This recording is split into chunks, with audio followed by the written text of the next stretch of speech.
నమస్తే, welcome to our channel. ప్రస్తుతం మనతో ప్రముఖ ఆధ్యాత్మికవేత్త, ఆస్ట్రాలజర్ ముల్లపూడి సత్యనారాయణ మూర్తి గారు ఉన్నారు. వారితో మాట్లాడదాం. నమస్తే గురుగారు. నమస్కారం మా ఫణికుమార్ గారు. విశ్వవసు నామ సంవత్సరం అండి, కొత్త సంవత్సరం ఉగాది నుండి స్టార్ట్ అవుతుంది.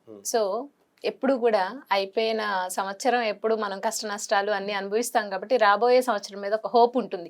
ఈ సంవత్సరం ఎలా ఉంటుంది అన్న క్యూరియాసిటీ ఉంటుంది ప్రతి ఒక్కళ్ళకి.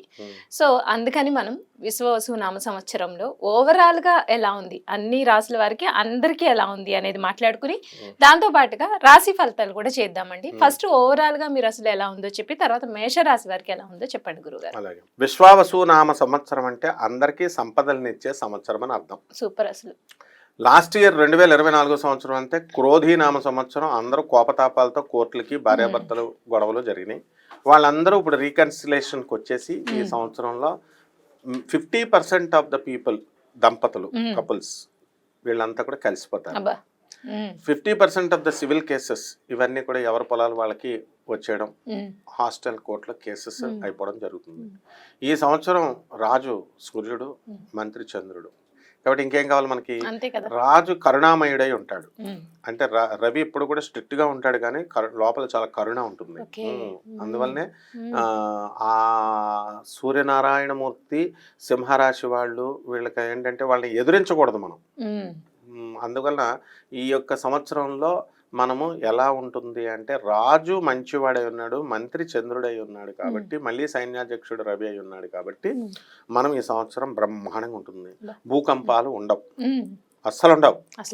ఏదో చిన్నది ఏ మూలనో ఎప్పుడో వస్తాయి కానీ మేజర్ గా ఉండవు. వర్షాకాలం మనకు రాబోతుంది, పుష్కలమైన వర్షాలు వస్తాయి. ఎందువల్లంటే ఏమండి రవి గట్టిగా ఉన్నాడండి అందుకని రావేమో అండి అనుకుంటారు, కాదు. నెక్స్ట్ ఈ కోర్టు లావాదేవీలు కలిసిపోతారు, విద్యార్థులు తెగ చదువుతారు, విదేశాలకు వెళ్ళేటటువంటి వాళ్ళ సంఖ్య ట్రంప్ వచ్చాడని తగ్గుతుంది అనుకుంటున్నారు కదా, ఏమీ తగ్గదు, పెరుగుతుంది. ఇంకా వీసాలు కూడా వస్తాయి, విదేశ వలసలు ఎక్కువ జరుగుతాయి. అండ్ చేపల రొయ్యల చెరువులు బాగా పెడతారు జనం. ఇంతకుముందు చేపలు టపీమని చచ్చిపోయే రొయ్యలు, ఇప్పుడు అలాంటివి ఉండవు. నెక్స్ట్ రైతులు బ్రహ్మాండమైనటువంటి పంట చేస్తారు, కాస్ట్లీ గ్యాడ్జెట్స్ కొంటారు, ఖరీదైన వస్తువులు ఇళ్లల్లో. అయితే వైవాహిక జీవితాల దగ్గరికి వచ్చేసరికి దాంపత్యం మీద ప్రతి ఒక్కళ్ళు కూడా అసలు ఇది కలియుగం అంటే కామయుగం. ఎక్కువ రొమాన్స్ చేయాలి కానీ ఈ సంవత్సరం దంపతులంతా కూడా కెరీర్ మీద, ఉద్యోగాల మీద దృష్టి పెడతారు. దాంపత్యం తగ్గిపోతుంది. అందువలన సంతానోత్పత్తి తగ్గిపోతుంది ఈ సంవత్సరం, పిల్లల సంతానం మీద అంతా కూడా. అలాగే వృత్తి మీద ఎక్కువ కాన్సన్ట్రేషన్ చేస్తారు. రాజకీయ నాయకులకి కొత్త కొత్త పోస్టులు వస్తాయి, కొత్త కొత్త పార్టీలు పుడతాయి. అలాగే ఇప్పుడు సినీ ప్రముఖులు ఉన్నారు కదా, వీళ్ళంతా కూడా మంచి పేరు తెచ్చుకుంటారు, కొన్ని సినిమాలు హిట్ అవుతాయి, మీడియా రంగంలో అద్భుతాలు సృష్టిస్తారు. అండ్ Y2K వచ్చేసింది, ఇప్పుడు డీక్సీక్ ఇలాంటి సాఫ్ట్వేర్లు వచ్చేసినాయి. అందువలన మనకి ఫ్రీగా మనకి ఈ యొక్క ఆర్టిఫిషియల్ ఇంటెలిజెన్స్ లో మనం అద్భుతాలు సృష్టిస్తాం. అంటే ఫ్రీగా యాప్స్ రాగానే చూస్తారు, ఇంతకు ముందు మనం మినిమం సబ్స్క్రిప్షన్స్ పెట్టి చూడాలి. ఈ విధంగా మనకి అన్ని వర్గాల ప్రజలకి కూడా, ముఖ్యంగా లేబర్, కష్టాన్ని నమ్ముకున్నటువంటి వాళ్ళకి వాళ్ళ దానికి తగ్గట్టుగా సంపద వస్తుంది, ఫలితం వస్తుంది. అండ్ యాంకర్లు, సినిమా హీరోయిన్ లాగా వాళ్ళ యొక్క చార్మ్ పెరుగుతుంది. అండ్ ఈ సంవత్సరం అంతా కూడా డామినేషన్ అన్నమాట. అంటే ఎవరి వృత్తుల్లో వాళ్ళ డామినేషన్. అలాగే ఫ్యామిలీలో లేడీ డామినేషన్ ఎక్కువ అవుతుంది, మంత్రిత్వం చేస్తారు భార్యలు. ఇంతకుముందు పాపం భర్తలను ఎలా కంట్రోల్ చేసుకోవాలో తెలియక వాళ్ళు మామూలుగా డైరెక్ట్ అడుగుతారు. ఇప్పుడు ఏమంటారు, ఇప్పుడు చూడండి, ఇంతకుముందు ఎగ్జాంపుల్ చెప్తాను. ఒక పెళ్లి సంబంధం బాగాలేదనుకోండి, నచ్చలేదు, కట్నం అవతల తక్కువ ఇస్తున్నాడు, అందుకని వీళ్ళు ఏం చెప్తారు తెలుసా, డైరెక్ట్ ఏమండి మీరు కట్నం తక్కువ ఇస్తున్నారు అందుకు మీ సంబంధం మాకు వద్దు అని చెప్పరు. ఏమండి ఫలానా జ్యోతిష్కుడు చెప్పాడండి, మా జ్యోతిష్కుడు వద్దని అన్నారండి, కలవలేదండి అని ఎలా తోసేస్తారో. ఇది వరకు సినిమాకి తీసుకెళ్ళు, నగల కొను, చీరలు కొను అని అడిగేవారు పాపం ఆడవాళ్ళు. ఇప్పుడు అట్లా అడగరు అన్నమాట. ఇప్పుడు ధనత్రయోదశి వచ్చింది, నువ్వు బంగారం కొనిపెట్టాలా, కుబేర ఇది కొంటే నువ్వు కోటీశ్వరుడు అవుతావు, లేదంటే నీ ఉద్యోగం ఊడిపోతుంది అని ఒక సింపుల్ గా మంత్రిత్వం. చంద్రుడు కదా చెప్పగానే వీడికి నిజంగానే సాఫ్ట్వేర్ రిసెషన్ లో ఉంది, ఎక్కడ ఉద్యోగం ఊడిపోతుందో అని చెప్పి భయం వేసి వీడు కొంటాడు. అలాగే చీరలు, ఒక కొత్త పండగను సృష్టిస్తారు అవసరమైతే. ఆ పండగతో చక్కగా ఈ చీరలు కొనాలి ఇలాంటి రూల్స్ అన్నీ కూడా అంటే తెలివితేటలతో కుటుంబాన్ని మహిళలు సరిదిద్దుకుంటారు. ఇక విదేశీ యానాలు. గురుగారు, విశ్వవసు నామ సంవత్సరంలో కన్యా రాశి ఫలితాలు ఎలా ఉన్నాయి సంవత్సరం మొత్తం అని చెప్పండి. శ్రీ విశ్వావసునామ సంవత్సరం 2025 ఉగాది నుండి మళ్ళీ వచ్చే సంవత్సరం 2026 ఉగాది వరకు జరిగేటటువంటి సంవత్సర రాశి ఫలాలని మనము ముందుగా గ్రహస్థితి చూద్దాం.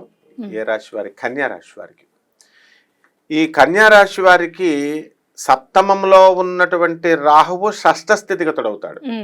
షష్ఠ స్థితిగతుడైనటువంటి ఈ యొక్క శని సప్తమ స్థానంలోకి వస్తాడు. అందువలన ఈ క్రోధినామ సంవత్సరం అంతా కూడా ఈ కన్యా రాశి భార్యాభర్తలిద్దరూ కూడా కీచులాడుకుంటూ వితండ వాదాలు చేసుకున్నారు. చిన్న చిన్న వాటికి, సీరియస్ గా కాదు, చిన్న విషయాలకి గొడవలు ఎక్కువ అవుతాయి.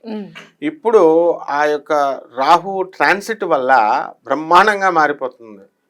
ఈ యొక్క కన్యా రాశి వాళ్ళకి మెస్మరిజం పవర్ వచ్చేస్తుంది. అనుకున్నది సాధిస్తారు. షష్ఠ స్థితిగతుడైనటువంటి రాహుగ్రహ ప్రభావం వలన శత్రువులు మిత్రులుగా మారడానికి అవకాశాలు ఉంటాయి. అయితే లగ్నంలో ఉన్నటువంటి కేతువు, జన్మరాశిలో ఉన్నటువంటి కేతువు వ్యయస్థితిగతుడు అవ్వడం వల్ల వీళ్ళకి ఏమవుతుందంటే చాదస్తం బాగా పెరిగిపోతుంది.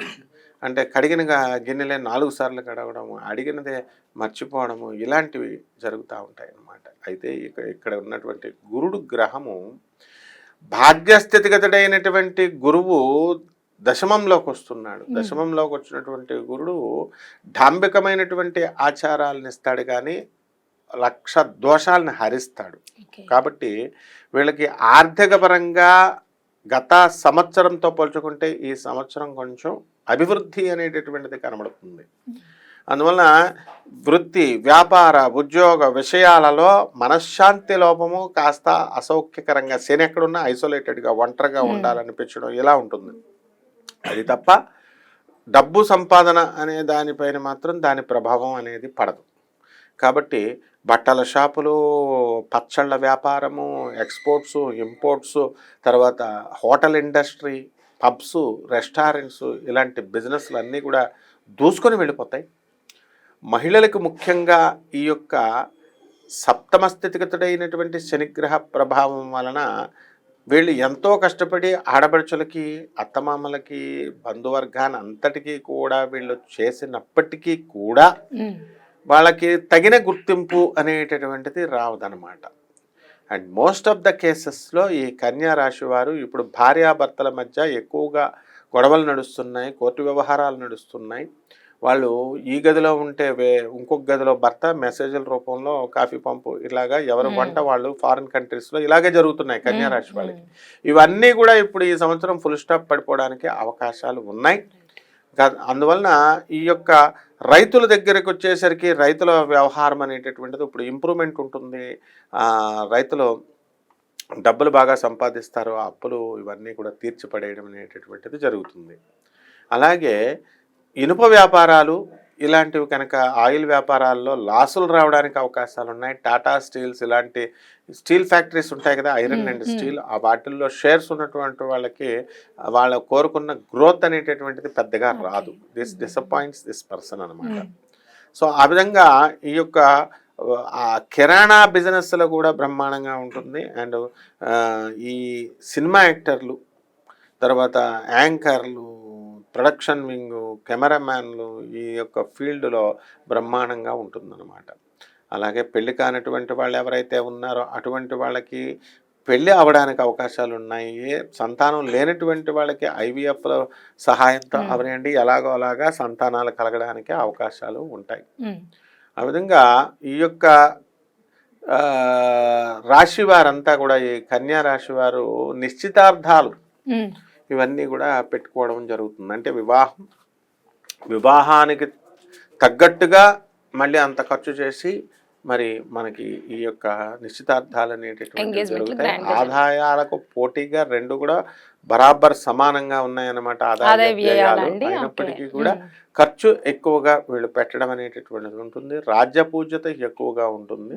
అయితే ఒకటే ఏమిటంటే వీళ్ళందరికీ కూడా ఈ కన్యా రాశి వాళ్ళకి ఒక వ్యక్తి వలన మనశ్శాంతి లోపము అనేటటువంటిది క్లియర్గా కనబడుతుంది. ఎందువలనంటే శుక్రుడు చాలాసార్లు రాహుతో కలవడం, అదేవిధంగా ఈ యొక్క గురువు పైన అనేక సార్లు ఈ యొక్క క్రూరగ్రహ దృష్టి అనేటటువంటిది పడడం జరుగుతుంది. కాబట్టి ఈ యొక్క డిప్రెషన్స్, ఇలాగా ఒంటరిగా ఉండాలని కోరుకోవడము, ఇలాంటివి మినహా మిగతా అన్ని విషయాలలో బ్రహ్మాండంగా ఉంది అని మనం చెప్పవచ్చు. అయితే కన్యా రాశి వారికి ఈ విశ్వవసునామ సంవత్సరం మొత్తం కలిసి రావాలంటే వారు పాటించాల్సిన పరిహారాలు ఏంటి, అలాగే వారికి కలిసి వచ్చే రంగు, అదృష్ట సంఖ్య, కలిసి వచ్చే రోజు, పఠించాల్సిన మంత్రం గురించి చెప్పండి. ఈ కన్యా రాశి వారికి 23 అదృష్ట సంఖ్య ఈ సంవత్సరానికి గాను. చిలకాకు పచ్చ రంగు అదృష్ట కలర్ అన్నమాట. అలాగే ఈ వీళ్ళకి కలిసి వచ్చేటటువంటి వారం వచ్చేసరికి బుధవారం. అలాగే బుధవారం నాడు మరి 23వ తేదీన కనుక వీళ్ళు ఏ పనైనా కనుక స్టార్ట్ చేసినట్లయితే సక్సెస్ అనేటటువంటిది వస్తుంది. అలాగే ఈ కన్యా రాశి వారికి సాంప్రదాయబద్ధంగా వీళ్ళకి మనం ఏం చేసుకోవాలి అంటే శని జపము, శని స్తోత్రాలు, శనికి కిలోంపావు నల్ల నువ్వుల్ని, నల్లని వస్త్రాన్ని ఇచ్చి పేద బ్రాహ్మణులకి శనివారం నాడు ఉదయం 8 గంటలకి దానం చేసుకోవడం. మరి తంత్ర జ్యోతిష ప్రకారంగా దశమహావిద్యల్లో ఒకటైనటువంటి మహాకాళి అమ్మవారి యొక్క మంత్రాన్ని ఇళ్లలో జపం చేసుకోవడం. అదేవిధంగా మనకి చిర్రి వేరు అని దొరుకుతుంది. ఆ చిర్రి వేరుని, తర్వాత ఈ యొక్క రావి ఆకుల్ని, మర్రి వేళ్ళని మూడిట్లని కలిపేసి అందులో పొట్లం కట్టేసి, అది త్రిమూర్తుల వ్రతం. ఇది బ్రహ్మ విష్ణు మహేశ్వర సంబంధమైనటువంటి వ్రతము. అక్కడ పెట్టి 41 రోజుల తర్వాత దాన్ని తీసుకొని దాన్ని ఎర్ర గుడ్డలో కొంచెం పటిక పెట్టి ఆ యొక్క రావి చెట్టుకి దీన్ని కట్టినట్లయితే సంతానం లేనటువంటి వాళ్ళకి సంతానం కలుగుతుంది. మిగతా ఈతి బాధలన్నీ కూడా తొలగిపోతాయి అన్నమాట. ముఖ్యంగా ఈ కన్యా రాశి వారికి ఈ సంవత్సరంలో నరఘోష చాలా అధికంగా ఉంటుంది. అందువలన వీళ్ళకి ఈ యొక్క ఒక్క దోషాన్ని కనుక సవరించుకుంటే బ్రహ్మాండంగా ఉంటుందమ్మా. రైట్ అండి. అయితే విశ్వవసునామ సంవత్సరం ఫలితాల్లో భాగంగా కన్యా రాశి వారికి ఈ సంవత్సరం మొత్తం ఎలా ఉంది, అలాగే పాటించాల్సిన పరిహారాలు, అలాగే కలిసి వచ్చే సంఖ్య, అదృష్ట వర్ణము, ఇవన్నీ కూడా చాలా చక్కగా వివరించారండి. ధన్యవాదాలు. ధన్యవాదాలు.